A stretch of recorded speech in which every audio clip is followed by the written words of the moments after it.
آج محترم chief justice صاحب اسلام آباد ہائی کورٹ کی عدالت میں 9 مقدمات تھے، جس میں شیخ سہیل صاحب ایڈیشنل سیشن جج اسلام آباد نے اسلام آباد کی سیشن ڈویژن میں 7 pre arrest bail chairman P T I کے جیل میں نظر بند ہونے کی وجہ سے عدم پیروی پہ خارج کر دی تھی، جس کے اگینسٹ فوجداری نگرانی ہم نے دائر کی تھی، جس پہ آج سماعت ہوئی اور فاضل چیف جسٹس صاحب نے یہ ہولڈ کیا کہ چونکہ اس میں چند کیسز جو ہیں وہ ٹیررزم سے ریلیٹڈ ہیں جو ڈویژن بینچ کے سامنے لگے ہیں، تو لہذا جو فیصلہ ڈویژن بینچ کا ہوگا وہی سنگل بینچ میں فالو ہوگا۔ آج ہی چیف جسٹس صاحب کے سامنے میں نے سائفر کیس میں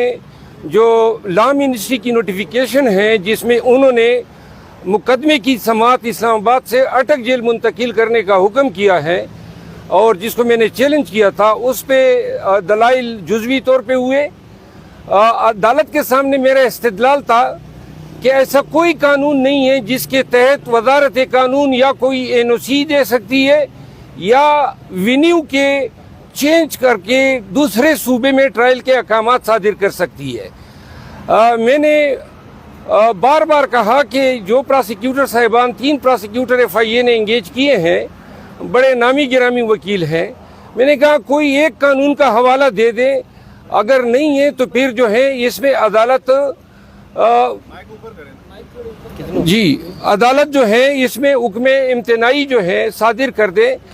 تاہم عدالت نے یوں حکم کیا ہے کہ جو ابوالاسناد صاحب کی عدالت میں ضمانت جو پینڈنگ ہے اور جس کا انہوں نے اس ریٹ کا حوالہ دیتے ہوئے کوئی تنازع بنانے کی کوشش کی تھی، فاضل چیف صاحب نے آج حکم کیا ہے کہ اس ریٹ کے حوالے سے کوئی عدالت پریجوڈس نہیں ہوگی اور بیل پٹیشن کا جو ہے انڈیپینڈنٹ فیصلہ کرے گی۔ 12 تاریخ کے لیے وکیل سرکار اور استغاثے کے پراسیکیوٹر کی طرف سے استدعا پہ کارروائی ملتوی ہو گئی ہے۔ آج ہی اڈیالہ جیل سے اٹک جیل میں توشاخانہ کیس میں رکھے جانے کے خلاف میں نے ریٹ دائر کی تھی، اس پہ بھی سماعت ہوئی۔ اس پہ جزوی سماعت پہلے ہو چکی تھی اور آج عدالت نے مکمل بات سماعت کی۔ اس ریٹ کی پینڈنسی کے دوران چیئرمین پی ٹی آئی کی جو سزا تھی وہ معطل ہو گئی، تو لہذا اس کا جیل میں سٹیٹس جو تھا وہ کنوکٹ یا قیدی کے بجائے انڈر ٹرائل پرزنر کا ہو گیا ہے، اور اسی لیے جیل کے جو رولز ہیں وہ اس پہ اب انڈر ٹرائل پرزنر کے رول کا اطلاق ہوتا ہے۔ رول 225 میں 2018 میں ترمیم کی گئی، جس کی روح سے 3 کلاسز بنائی گئی۔ اس میں ایک پولیٹیکل کلاس ہے، چیئرمین پی ٹی آئی پولیٹیکل کلاس میں فال کرتے ہیں۔ پرسوں بارش ہوئی، تیز ہوا چلی، چیئرمین پی ٹی آئی جس سیل میں تھے اس کا چھت ٹین کا بنا ہوا تھا، وہ ٹین گر گئی اور سارا رات بھر پانی اس کے سیل میں گرتا رہا۔ جو میٹرس تھی وہ پوری پانی میں ڈوب گئی تھی اور چیئرمین پی ٹی آئی رات کو نیند نہیں کر سکے۔ آج عدالت کو میں نے یہ بتایا کہ اڈیالہ جیسی جیل جو پاکستان میں 4تھے نمبر پہ ایک ایڈمنسٹریٹیولی اور انمیٹ کے حوالے سے سب سے بڑی جیل ہے، سب سے سیکیورڈ جیل ہے، جس میں اے بی اور پولیٹیکل کلاس کی فیسیلیٹیز ہیں، جس میں اپنا اسپتال ہے، جس میں ڈاکٹرز ہیں۔ چونکہ یہ فیسیلیٹیز چیئرمین پی ٹی آئی کو ڈینائی کرنی ہے، تو اس وجہ سے سیکیورٹی کا بہانہ بنا کے اٹک جیل جو ہے وہاں پہ ان کو رکھا گیا ہے۔ اس پہ ویلاگ کیا تھا سمیع ابراہیم نے، ان کی زندگی کو جو ہے شدید خطرات لاحق ہیں، اور اس وجہ سے چیئرمین پی ٹی آئی کو جو ہے فوراً سے پیشتر اڈیالہ جیل منتقل کرنے کا حکم صادر کیا جائے۔ عدالت نے دونوں طرفین کی بات سننے کے بعد مقدمے میں حکم ریزرو کر لیا ہے۔ امید ہے 1-2 ایام میں یہ فیصلہ آ جائے گا۔ آج ہی آنریبل جسٹس بابر ستار صاحب کی عدالت میں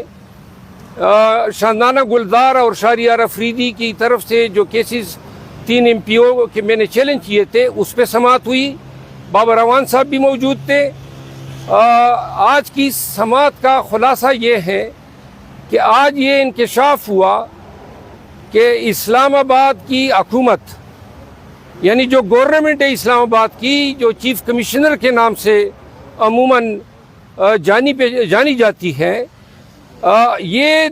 1980 میں اس وقت کے مارشل لاء ایڈمنسٹریٹر جو ڈکٹیٹر تھے ضیاء الحق صاحب, انہوں نے ایک حکم نامہ صادر کیا تھا اور ایک چیف کمشنر کو کچھ اختیارات دیے تھے. لیکن بعد میں آئین میں تبدیلیاں ہوتی گئی اور اب جو ہیں اسلام آباد کے تمام ایگزیکٹو, انتظامی اور لیجسلیٹو معاملات وفاقی حکومت کے پاس ہے. تو لہذا آج یہ انکشاف ہوا کہ جو AMPO کے تحت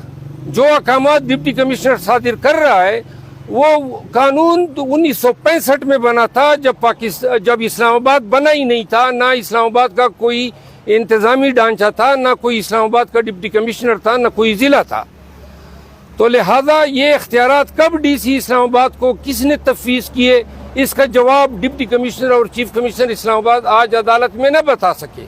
اس پر عدالت نے حیرانگی کا اظہار کیا, اٹارنی جنرل کو نوٹس دیا ہے, امائکس کیوری مقرر کیے ہیں اور ڈپٹی کمشنر کے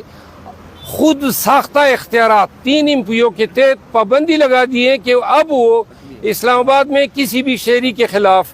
کسی بھی آدمی کے خلاف 3 MPO کے تحت اختیارات ایکسرسائز نہیں کرے گا. اور ساتھ ہی چیف کمشنر پہ قدغن لگا دیے کہ وہ اب کوئی اختیارات تفویض بھی نہیں کرے گا. آج ہی میں نے عدالت کو یہ بھی بتایا, جس پہ عدالت نے جو ہے اپنی ناراضگی کا اظہار کیا کہ شاندانہ گلدار کے موبائل ابھی تک واپس نہیں کیے گئے ہیں, جس پہ SSP آپریشن نے کہا کہ میں جلد ہی ان کی واپسی کے احکامات جاری کر دوں گا. جی کوئی سوال ہیں تو میں حاضر ہوں. صاحب آپ کو عمران خان کے ساتھ ملنے کی اجازت؟ جی مجھے عمران خان صاحب سے ملنے کے لیے بہت سارے لوگ رکاوٹیں بنے ہوئے ہیں. آج میں نے چیف جسٹس صاحب کو آگاہ کیا کہ میں ملنا چاہتا ہوں, حکام موجود ہیں, ان کو ہدایت دے. تو چیف صاحب نے وکیل سرکار کو ہدایت کی ہے کہ میری ملاقات کل کے لیے فیسیلیٹیٹ کرا دیں. میں ان سے رابطہ کروں گا. اس کے بعد جو ہے کل میرا ارادہ ہے چیئرمین PTI سے ملاقات کا. سائفر کیس کے اہم سماعت ہے, کیا آپ کو لگتا ہے کہ کل ضمانت ہو جائے گی خان صاحب کی سائفر اور کیس اس میں سر آپ نے دائرہ اختیار کو چیلنج بھی کیا ہوا ہے, کیا وہ درخواست آپ واپس لے رہے؟ اگر آپ واپس نہیں لیتے تو کیا اسپیشل عدالت میں کارروائی آگے بڑھتی ہوئی نظر آ رہی ہے آپ کو؟ جی میں نے آپ کو بتا دیا کہ آج یہی نقطہ میں نے عدالت کو گوش گزار کیا, ہائی کورٹ کو,